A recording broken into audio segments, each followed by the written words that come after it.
So if policymaking is to consider women's interests, we need to have women participating in the political process, and that means both as citizens and as decision makers. So the first thing is women need to be voting at the same rate as men. That's the most effective way we have in democracies of having our voices heard. It's particularly important in countries that don't have compulsory voting, where voting rates tend to be a lot lower than in Australia. So decision makers don't worry about the people who don't vote. There's a well-known saying that if you don't vote, you don't count. So need to make sure women are getting out to the ballot boxes first of all. It's good to note that in most countries around the world, women do vote at around the same rate as men do. But there are a few countries that are lagging well behind in that area. So we've got quite a few in Africa and the Middle East, for example, also some in Asia, where women vote at significantly lower rates than men do. And that might be to do with structural barriers, not having time to get out and vote. And some of those sort of barriers I'll speak a little bit more about later on. So not only do we need to have women voting to make sure their voices are heard, we also need to have them taking on roles as decision makers. So as parliamentarians, legislators, judges, policymakers, senior public servants, decision makers in government as well. We actually can't have governments claiming that they have legitimacy if they're not inclusive, if they're not having a representative number of the population turning out to vote and also being active within the government's decision-making processes. So it's actually really important to representative democracy and to government legitimacy to make sure that there is inclusivity in the political process. In a diverse society, we have people occupying different social positions. It means they have different interests and they also have different knowledges and experiences, and all of those need to be brought to bear on the political process. We need to make sure that all those different perspectives are being incorporated when we make decisions.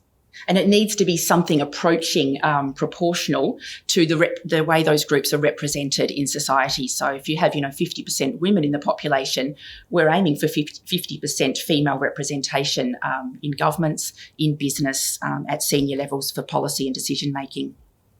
There has been a lot of progress around women's legislative representation around the world over the last few decades, sometimes in some surprising spots. So we have countries like Rwanda and Cuba and Mexico and the United Arab Emirates scoring really highly in terms of the number of women in their parliaments. They tend to go above the 50% mark.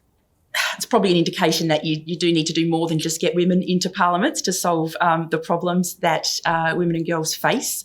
But yeah, it's a good start. We have countries like New Zealand, Norway, Finland, Sweden also scoring not far off 50% representation. Not quite so good in Australia, for example. We've got about 31% women in the lower house of federal parliament. We're at number 56 on the list, and Indonesia comes in at number 109 with around 21% female representation. Generally, countries in the Asia-Pacific region don't do so well in terms of female representation in parliament, so there is some work to do there.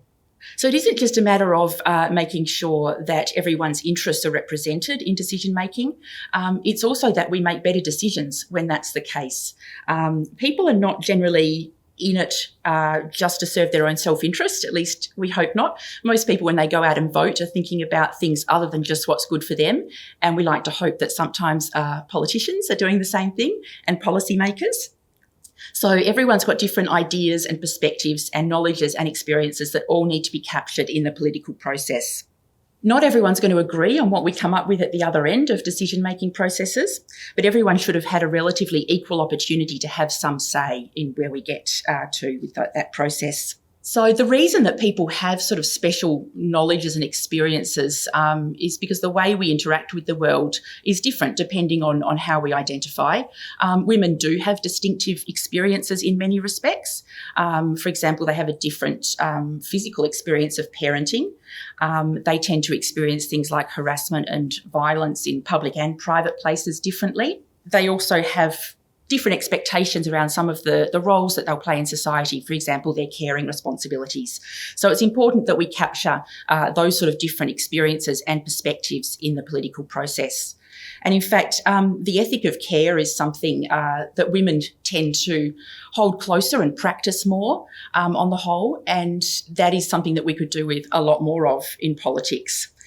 So we have lots of evidence that there are differences in the way men and women behave politically in terms of how they vote and their policy preferences. So we need to have everyone included in that process to make sure we're making decisions that reflect everyone's perspectives.